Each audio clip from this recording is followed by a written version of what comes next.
75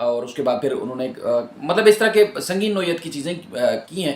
انہوں نے کہا کہ اپنی جو ہے وہ حدود کے بارے میں ہم نے پہلے بھی کہا اور اب بھی حدود کے تعین کے حوالے سے کہتے رہتے ہیں کہ تمام ادارے جو ہے وہ اپنے آئینی حدود میں رہ کے جو ہے وہ کام کریں. لیکن اس کے بعد پھر اب عمران خان نے جس طرح جو ہے وہ قومی اداروں کو للکارا ہے یا ان کے بارے میں جو بات کی جس کی وجہ سے جو وہ عمران خان ہے وہ قومی رسک بن چکے ہیں. انہوں نے کہا کہ ذاتی مفاد کی خاطر جو ہے وہ اس طرح آئینی اداروں کو جو ہے وہ ان کے بارے میں بات کی جا رہی ہے اور ان کو جو ہے وہ کوٹ کیا جا رہا ہے. انہوں نے کہا کہ عمران خان کے اتحادوں کے ساتھ یہ رویہ جو ہے وہ کافی جو ہے وہ مددگار ثابت ہوا کہ اعتماد کے دوران عدم اعتماد کے دوران کوئی ٹیلی فون نہیں آیا کسی کو بھی, اور عمران خان کی انا رونت اور تکبر جو ہے وہ ہمارے لیے مددگار ثابت ہوا.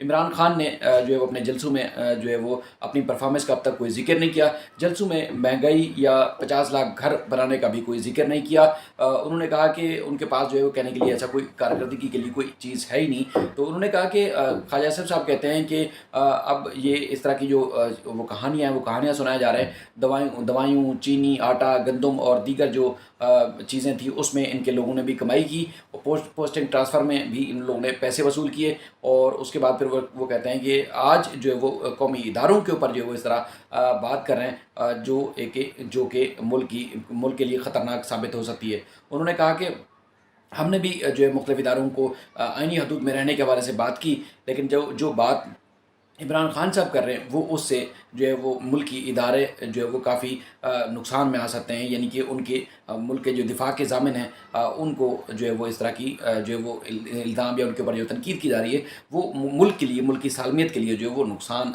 پہنچ سکتا ہے. انہوں نے کہا کہ جو ہے پنجاب اسمبلی کا ایوان ہو یا اس کے علاوہ دیگر جو جگہ تھی وہاں پر بھی جو ہے ہر فورم پر ہمیں جو ہے وہ الزام عائد کیا جا رہا ہے کہ ہم غدار ہیں, غدار کے سرٹیفکیٹ بانٹے جا رہے ہیں. لیکن ہم نے آج تک جو ہے وہ ملک کی جو ہے وہ روایات کے برعکس ہم نے کوئی بات نہیں کی ہے. میں نے کبھی ذاتی طور پر کسی کو غدار نہیں قرار دیا, لیکن جب اب اس طرح کی چیزیں سامنے آ چکی ہیں تو اب جو ہے وہ ان کو کنٹرول کرنا چاہیے, ان کے بیانات کا جو ہے وہ نوٹس لینا چاہیے. ان سے پہلے جو ہے وہ شہباز شریف صاحب نے خطاب کیا اور شہباز شریف صاحب نے بھی جو ہے وہ کڑی تنقید کی جو عمران خان صاحب کے اوپر. اور اس کے بعد انہوں نے کہا کہ عمران خان جو ہے وہ عمران خان کی تقریر کا جو نوٹس لیا جائے. عمران خان نے پاکستان کے جو آئینی ادارے ہیں ان کے لیے بدترین گفتگو کی. اس لمحے کو کنٹرول کرنا ہوگا ورنہ جو معاملہ ہے وہ بے قابو ہو جائے گا اور کچھ نہیں بچے گا. قومی اسمبلی میں انہوں نے خطاب کیا اور خطاب میں کہا کہ جو مئی کے بعد جو لوڈ شیڈنگ میں کمی واقع ضرور ہوئی ہے.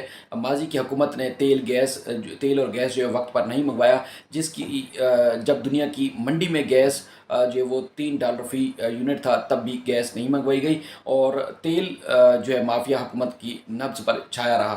انہوں نے کہا کہ سستی گیس نہ خریدنا اربوں روپے کا نقصان جو ہے ملک کو پہنچا اور ہر پلانٹس کی جو ہے وہ ہر سال مرمت ہوتی ہے, لیکن انہوں نے مرمت بھی نہیں کی اور مرمت نہ کرنے کی وجہ سے پلانٹس جو ہے وہ بجلی پیدا جو ہے وہ نہیں کر پا رہے. انہوں نے کہا کہ گیس کے جہاز خریدے ہیں اور اب $5,500 جو ہے وہ مزید اس میں لگیں گے اور بجلی کی جو مجموعی کنٹرول ہے یا لوڈ شیڈنگ ہے اس میں تقریباً کمی آ جائے گی. انہوں نے اپنے بیان میں کہا کہ جو قرضے لے کر آنے والی جو وزیر اعظم تھے عمران خان کو انہوں نے کوٹ کرتے ہوئے کہا کہ قرضے لے کر آنے والوں نے نسلوں کو جو ہے وہ گروی رکھ دیا ہے. دن رات چور ڈاکو کا راگ لاپتے رہے اور قوم کا وقت ضائع کیا گیا. کل عمران خان نے انتہائی خطرناک انہوں نے کہا کہ بات کی. عمران خان نے سراج الدولہ کا سپہ سالار میر جعفر اور میر صادق نکلے. غداری وفاداری کے سرٹیفکیٹ بانٹنے جا رہے ہیں. امریکہ میں پاکستانی سفیر سے خط میں لکھا کہ دھمکی امیز گفتگو تھی لیکن سازش یا غداری کا جو ہے عنصر کہاں سے نکل آیا, ایسا بالکل نہیں ہے. مطلب وہ خود تسلیم کر رہے ہیں کہ خط تھا, خط کے بارے میں وضاحت بھی کی, پوچھا بھی تو جو امریکہ میں اس وقت موجود تھے سفیر انہوں نے تسلیم کیا اس بات کو کہ ہاں دھمکی دی گئی تھی لیکن اس میں غداری یا سازش کا الفاظ جو نہیں تھا. تو اس کے بعد پھر یہ سازش کہاں سے ہو گئی؟ تو انہوں نے کہا کہ خط میں سازش کا دور دور تک کوئی ثبوت یا نشان نہیں ہے. اور شہباز شریف نے کہا کہ ہم روزانہ کی بنیاد پر بھارت جو ہمیں دھمکیاں دیتا ہے تو کیا یہ سازش ہے؟ دھمکیوں کی تاریخ جو ہے وہ بہت لمبی ہے. سازش کا لفظ جو ہے کہاں سے آ گیا؟ عمران نازی نے کل پاکستان کے ادارے کے بارے میں بدترین گفتگو کی چاہتے ہیں کہ جمہوریت چاہتے ہیں کہ جمہوریت ختم ہو اور ایسا نظام آ جائے کہ ہر طرف شورش ہو۔ عمران خان کی تقریر کا نوٹس لیا جائے، اس لمحے کو کنٹرول کرنا ہوگا۔ اگر معاملہ بے قابو ہو گیا تو کچھ نہیں بچے گا۔ کل کی زبان کو روکنا ہوگا، بھونچال آ سکتا ہے، آئین و قانون کے ذریعے راستہ جو ہے وہ روکنا ہوگا، نہیں تو یہ ملک جو ہے شام اور لیبیا کی طرح یا ان کی تصویر بن جائے گا۔ تو اس لیے جو عمران خان ہے انہوں نے قرار دیا کہ عمران خان نے ادارے نے جو وہ لاڈلے کی طرح جو وہ پالا، اور اس طرح جو ان کو بچے کی طرح دودھ پلایا۔ 75 سال میں کسی ادارے نے اس طرح سپورٹ نہیں کیا جس طرح عمران نیازی کو سپورٹ کیا گیا، اور اگر ہمیں 20% بھی اس کا جو ہے وہ سپورٹ کیا جاتا ہے اس طرح تو ہم جہاز لے کر اڑتے۔ یہ چاہتا ہے کہ اگر میں نہ کھیلوں تو کوئی بھی کسی کو بھی نہیں کھیلنے دوں گا۔ یہ ان کا وزیر اعظم کا خطاب تھا قومی اسمبلی میں۔ اب اس کا جو ہے وہ جواب دیا ہے، مختصر جواب دیا ہے، لیکن عمران خان صاحب نے کہا کہ وہ تفصیلی جواب جو ہے دیں گے، جہلم میں خطاب کریں گے، کل جہلم میں خطاب کے بعد ہی جو وہ تفصیلی جواب دیں گے۔ لیکن آج انہوں نے مختصر انہوں نے کہا کہ اصل میں جو بنیادی جو میر جعفر اور میر صادق ہیں وہ تو یہ لوگ ہیں، یعنی کہ شہباز شریف اور نواز شریف ہیں۔ اداروں پر حملے آپ لوگ کرتے ہیں اور الزام ہم پر لگاتے ہیں۔ ان کے اقتدار میں آنے پر بھارت میں جو ہے وہ سب سے زیادہ خوشی منائی گئی۔ میرا جینا مرنا جو انہوں نے کہا پاکستان میں ہے، تمہاری طرح لندن جو ہے وہ نہیں بھاگوں گا۔ انہوں نے کہا کہ دم دبا کر جو ہے وہ نہیں بھاگیں گے۔ اب انہوں نے کہا کہ وہ سیاست نہیں ملک میں بلکہ جہاد کر رہے ہیں، اور شہباز شریف اور اس کا بھائی جو اصل میر جعفر اور میر صادق ہے بیرون ملک بیٹھ کر جو ہے وہ قومی اداروں کے اوپر جو الزام لگاتے ہیں۔ مریم نواز اور نواز شریف جو ہے وہ قومی اداروں کے اوپر الزام لگاتے رہے۔ پاکستانی قوم تگڑی ہے لیکن حکمران بزدل، کرپٹ اور غدار ہیں، اور عوام غیرت مند اور دلیر ہے۔ اور انہوں نے کہا کہ اللہ نے قوم کو جگہ دیا ہے، اور مجھے یقین بھی نہیں ہے، مجھے تصور بھی نہیں تھا کہ عوام جو ہے اس حد تک جو ہے اتنے بڑے پیمانے پر جاگے گی۔ انہوں نے کہا کہ 3 بار وزیر اعظم رہنے والا جو لندن میں ایک مہنگے ترین فلیٹ میں رہتا ہے، اور نواز شریف اربوں روپے کی پراپرٹی کا جواب نہیں دے سکا۔ چور ڈاکو جو ہے وہ پیسہ لوٹ کر بیرون ملک چلے گئے ہیں۔ اب انہوں نے ذمہ داری لگائی ہے اپنے جو اراکین قومی اور صوبائی اسمبلی تھے یا ریزرو سیٹ والے، ان کو کہا کہ اب لوگ جو عوام جو جاگ چکی ہے، اب علاقے میں جائیں، اپنی عوام میں جائیں، اور عوام آپ کے ساتھ خود چل پڑے گی۔ یعنی کہ اس حد تک لوگ جو ہے، پہلے آپ لوگوں کے پاس جاتے تھے ووٹ لینے کے لیے، لیکن اب لوگ آپ کے لیے چلیں گے، تو لہٰذا آپ ایکٹیو ہوں، قوم جاگ چکی ہے اور کوئی جو ہے وہ اس کو روک نہیں سکتا۔ 20 تاریخ کا انہوں نے ٹائم دیا کہ 20 تاریخ کو آپ کو اسلام آباد، 20 تاریخ کے بعد 20 مئی کے بعد اسلام آباد آنے کی جو ہے کال دیں گے، اور اس کے بعد پھر جو اسلام آباد آ سکیں وہ اسلام آباد پہنچے، اور جو نہیں پہنچ سکیں گے اسلام آباد وہ اپنے گھروں سے باہر نکلے، اور اس کے بعد پھر وہ اس مارچ کا حصہ بنے۔ اور 20 مئی کے بعد انہوں نے کہا یا اسلام آباد پہنچنے کے بعد کیا کرنا ہے، پھر کیا کرنا ہے، وہ میں آپ کو آگے چل کر بتاؤں گا۔ تو بہرحال انہوں نے کہا کہ اگر میرے پر ہاتھ ڈالا گیا یا گرفتار کیا گیا تو لوگوں کو سب پتہ ہے، لوگ سب سارے معاملات سے آگاہ ہیں، تو وہ خود ہی بھگتیں گے، خود ہی آپ اسے جو وہ آپ ان سے نمٹیں گے تو لوگ آپ سے خود نمٹ لیں گے۔ بہرحال عوام جاگ چکی ہے۔ معاملات آپ کے سامنے ہیں، مہنگائی ہو، لاقانونیت ہو، اس طرح اسٹاک ایکسچینج کا معاملہ ہو، یا اس کے بعد پھر سیاسی بیانات ہوں، یا عدلیہ کا کردار ہو، یا جس طرح اسٹیبلشمنٹ کے کردار کے حوالے سے جس طرح لوگ کمنٹس کرتے ہیں، تو یقیناً پڑھ کے سب کو حیران بھی ہوتے ہوں گے، اور اوورسیز خاص طور پر پاکستانیوں کے حوالے سے بھی نہ صرف FIA نے بلکہ جو دیگر ادارے ہیں وہ بھی بات کر رہے ہیں، اور خاص طور پر